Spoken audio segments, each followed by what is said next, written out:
আমি বুঝি কিছু করিনি? ভেবে দেখো তো, সেই ঝড়ের রাতের কথা। শো শো শব্দে বাতাস বইছে, কড়কড় করে বাজ যাচ্ছে, চারিদিকের গাছপালা ভেঙে পড়ছে, একটা জলপ্রাণী বাড়ির বাইরে বেরোতে পারছে না। অথচ আমি শহরে চলে গেছি। ওই অসুস্থ চার বছর কবে একেবারে উজাড় হয়ে গেল।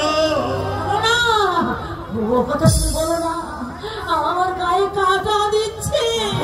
সবাই তোরে বড় বউ, কিন্তু গাছের গোড়ায় জল কদম ঢালে সে খবর কেউ রাখে না। রাখুক, তবু বড় করা গাছের ছায়া ছেড়ে আমরা কোথাও যাব না। যেতে হবে বড় বউ, যেতে হবে। গাছ যখন ছোট ছিল তখন আমাদের অধিকারে ছিল, এখন যে বড় হয়েছে আমাদের অধিকারও ফুরিয়ে গেছে। না, আজ আমার সেই ছোট্ট পাগলটি রয়ে গেছে।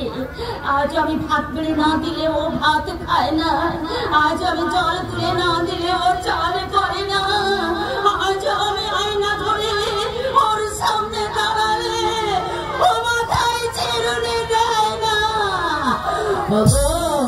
আলাদা হয়ে গেলে সব কাজ কে করবে বলো?